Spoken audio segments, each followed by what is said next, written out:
ಅಖಾಡ ರಂಗೇರಿದೆ. ರಾಜ್ಯ ದೇಶದಲ್ಲೂ ಎಲೆಕ್ಷನ್ ಭರಾಟೆ ಇದೆ.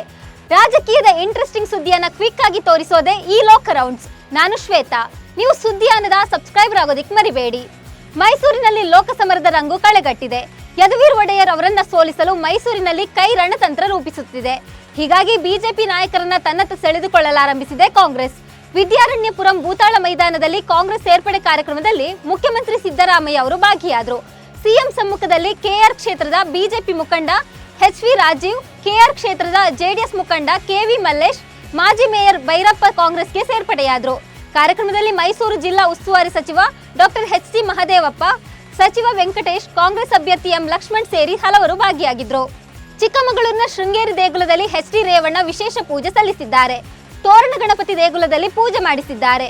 ಪೂಜೆ ವೇಳೆ ರೇವಣ್ಣ ಅರ್ಚಕರ ತಟ್ಟೆಗೆ ಬರೋಬ್ಬರಿ 1 ಲಕ್ಷ ರೂಪಾಯಿ ಕಾಣಿಕೆ ನೀಡಿ ಬಿ ಫಾರಂಗೆ ಪೂಜೆ ಮಾಡಿಸಿದ್ದಾರೆ.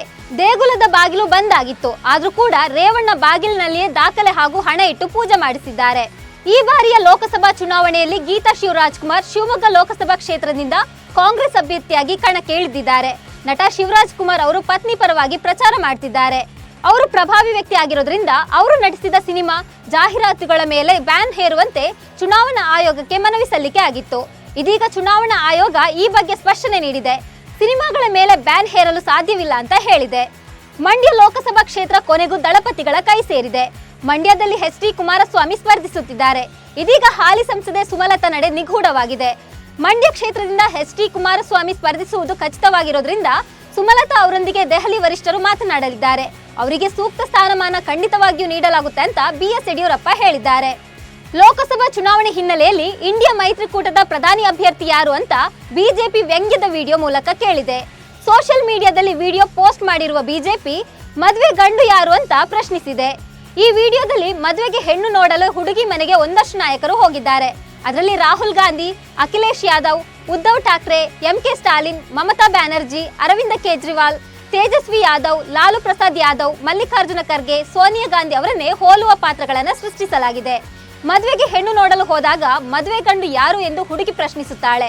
ಮದುವೆ ಗಂಡು ಯಾರು ಅನ್ನೋ ವಿಚಾರಕ್ಕೆ ನಾಯಕರ ಮಧ್ಯೆ ಕಿತ್ತಾಟ ನಡೆಯುತ್ತೆ. ಈ ಪ್ರಸಂಗವನ್ನು ಇಟ್ಟುಕೊಂಡೇ ಪ್ರಧಾನಮಂತ್ರಿ ಅಭ್ಯರ್ಥಿ ಹೇಗೆ ಆಯ್ಕೆ ಮಾಡಿಕೊಳ್ಳುತ್ತಾರೆ ಅಂತ ಬಿಜೆಪಿ ಪ್ರಶ್ನಿಸಿದೆ. ಲೋಕಸಭಾ ಚುನಾವಣೆ ಕಾವು ಜೋರಾಗಿದೆ. ಎಲೆಕ್ಷನ್ ಹತ್ತಿರ ಬರ್ತಿದ್ದಂತೆ DCM DK. Shivakumar temple run ಶುರು ಮಾಡಿದ್ದಾರೆ. ಡಿಕೆಶಿ ಈಗಾಗಲೇ ದಕ್ಷಿಣ ಕನ್ನಡ, ಚಿಕ್ಕಮಗಳೂರು ಹಾಗೂ ಉಡುಪಿ ಜಿಲ್ಲೆಗಳ ಪ್ರಮುಖ ದೇವಾಲಯಗಳಿಗೆ ಭೇಟಿ ನೀಡಿದ್ದಾರೆ. ಇವತ್ತು ಗೋಕರ್ಣಕ್ಕೆ ಆಗಮಿಸಿದ್ದಾರೆ. ಗೋಕರ್ಣ ಆತ್ಮಲಿಂಗ ಪೂಜೆ ಸಲ್ಲಿಸುವ ವೇಳೆ ಡಿ.ಕೆ. ಶಿವಕುಮಾರ್ ಮುಖ್ಯಮಂತ್ರಿಯಾಗಲಿ ಅಂತ ಅರ್ಚಕರು ಸಂಕಲ್ಪ ಮಾಡಿದ್ದಾರೆ. ಈ ಬಗ್ಗೆ ಪ್ರತಿಕ್ರಿಯಿಸಿದ ಡಿಕೆಶಿ ಅರ್ಚಕರು ಹೇಳೋದ್ರಲ್ಲಿ ತಪ್ಪೇನಿಲ್ಲ ಅಂತ ಹೇಳಿದ್ದಾರೆ. ಲೋಕಸಭಾ ಚುನಾವಣೆ ಹೊಸ್ತಿಲಲ್ಲಿ ರಾಜ್ಯ ರಾಜಕಾರಣದಲ್ಲಿ ಮಹತ್ವದ ಬೆಳವಣಿಗೆಯಾಗಿದೆ. ಬಿಜೆಪಿ ವಿಧಾನ ಪರಿಷತ್ ಸದಸ್ಯೆ ತೇಜಸ್ವಿನಿ ಗೌಡ ತಮ್ಮ ಸ್ಥಾನಕ್ಕೆ ರಾಜೀನಾಮೆ ನೀಡಿದ್ದಾರೆ. ವಿಧಾನ ಪರಿಷತ್ ಸಭಾಪತಿ ಬಸವರಾಜ ಹೊರಟ್ಟಿ ಅವರಿಗೆ ರಾಜೀನಾಮೆ ಪತ್ರ ಸಲ್ಲಿಸಿದ್ದಾರೆ. ಸ್ವ ಇಚ್ಛೆಯಿಂದ ರಾಜೀನಾಮೆ ನೀಡೋದಾಗಿ ಉಲ್ಲೇಖಿಸಿದ್ದಾರೆ. ಲೋಕಸಭಾ ಸಮರದ ಕಾವು ರಾಜ್ಯದಲ್ಲಿ ಗುರುವಾರದಿಂದ ಆರಂಭಗೊಳ್ಳಲಿದೆ. ನಾಳೆಯಿಂದ ನಾಮಪತ್ರ ಸಲ್ಲಿಕೆ ಪ್ರಕ್ರಿಯೆ ಅಧಿಸೂಚನೆ ಪ್ರಕಟವಾಗಲಿದೆ. ಒಟ್ಟು 2 ಹಂತಗಳಲ್ಲಿ ರಾಜ್ಯದ ಲೋಕಸಭಾ ಚುನಾವಣೆ ನಡೆಯಲಿದ್ದು, ಮೊದಲ ಹಂತದ ಚುನಾವಣೆಗೆ ಗುರುವಾರ ಅಧಿಸೂಚನೆ ಪ್ರಕಟವಾಗಲಿದೆ. ಏಪ್ರಿಲ್ 4ರಂದು ನಾಮಪತ್ರ ಸಲ್ಲಿಕೆಗೆ ಕೊನೆಯ ದಿನವಾಗಿದೆ. ಏಪ್ರಿಲ್ 5ರಂದು ನಾಮಪತ್ರಗಳ ಪರಿಶೀಲನೆ ನಡೆಯಲಿದ್ದು, ಏಪ್ರಿಲ್ 8ರಂದು ಉಮೇದುವಾರಿಕೆಗಳನ್ನು ವಾಪಸ್ ಪಡೆಯಲು ಕಡೆಯ ದಿನವಾಗಿದೆ. ಕೋಲಾರ ಲೋಕಸಭಾ ಕ್ಷೇತ್ರದ ಕಾಂಗ್ರೆಸ್ ಟಿಕೆಟ್ ವಿಚಾರದಲ್ಲಿ ಭಿನ್ನಮತ ಸ್ಫೋಟಗೊಂಡಿದೆ. ಸಚಿವ ಕೆ.ಎಚ್. ಮುನಿಯಪ್ಪ ಅವರು ತಮ್ಮ ಅಳಿಯನಿಗೆ ಟಿಕೆಟ್ ನೀಡುವಂತೆ ಪಟ್ಟು ಹಿಡಿದಿದ್ದಾರೆ. ರಮೇಶ್ ಕುಮಾರ್ ಬಣ ತಾವು ಬೆಂಬಲಿಸುವ ಅಭ್ಯರ್ಥಿಗೆ ಟಿಕೆಟ್ ನೀಡುವಂತೆ ಪಟ್ಟು ಹಿಡಿದಿದ್ದಾರೆ.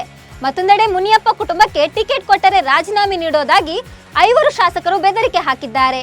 DCM DK. ಶಿವಕುಮಾರ್ ಅವರು ಸಭೆ ನಡೆಸಿ ಟಿಕೆಟ್ ಆಕಾಂಕ್ಷಿ ಎಲ್ ಹನುಮಂತಯ್ಯ ಜೊತೆ ಮಾತುಕತೆ ನಡೆಸಿದ್ರು ಭಿನ್ನಮತ ಶಮನಗೊಂಡಿಲ್ಲ. ಇದೀಗ ಸ್ವತಃ ಸಿಎಂ ಸಿದ್ದರಾಮಯ್ಯ ರಾಜಕೀಯ ಕಾರ್ಯದರ್ಶಿಯೇ ರಾಜೀನಾಮೆ ನೀಡಲು ನಿರ್ಧಾರ ಮಾಡಿದ್ದು ಕಾಂಗ್ರೆಸ್ಗೆ ಶಾಕ್ ನೀಡಿದೆ.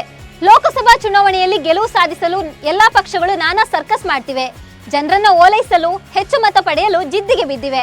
ಅದರಲ್ಲಿ ಕೆಲವು ಪಕ್ಷಗಳು ಗಿಫ್ಟ್ ಪಾಲಿಟಿಕ್ಸ್ಗೆ ಇಳಿದ್ರೆ ಇನ್ ಕೆಲವು ಪಕ್ಷಗಳು ಆಶ್ವಾಸನೆ ಕೊಡುತ್ತಾ ಪ್ರಚಾರ ನಡೆಸುತ್ತಿವೆ. ಆದ್ರೆ ಪಶ್ಚಿಮ ಬಂಗಾಳದಲ್ಲಿ communist party of India Lok Sabha ಚುನಾವಣಾ ಪ್ರಚಾರಕ್ಕೆಂದು ಆರ್ಟಿಫಿಷಿಯಲ್ ಇಂಟೆಲಿಜೆನ್ಸ್ ಆಂಕರ್ ಅನ್ನು ಅನಾವರಣಗೊಳಿಸಿದೆ. ಎಕ್ಸ್ನಲ್ಲಿ ವಿಡಿಯೋ ಹಂಚಿಕೊಳ್ಳುವ ಮೂಲಕ ಸಿಪಿಐಎಂ ಬಂಗಾಳ ಘಟಕದಲ್ಲಿ ಹೊಸ ಪ್ರಯೋಗ ನಡೆಸಲು ಮುಂದಾಗಿದೆ. ಇವಿಷ್ಟು ಇವತ್ತಿನ ಪೊಲಿಟಿಕಲ್ ಹೈಲೈಟ್ಸ್. ಇನ್ನು ನೀವು ನಮ್ಮ ಸುದ್ದಿಯಾನ ಚಾನೆಲ್ನಲ್ಲಿ ಜಾಹೀರಾತು ನೀಡಬಹುದು. ಜಾಹೀರಾತು ನೀಡಲು 9110295814 ನಂಬರ್ಗೆ ವಾಟ್ಸ್ಆಪ್ ಮಾಡಿ. ನಿಮ್ಮ ಪ್ರೀತಿ ಪಾತ್ರರಿಗೆ ಸುದ್ದಿಯಾನ ಜೊತೆಗೆ ಶುಭ ಕೋರಿ. ನಮಸ್ಕಾರ.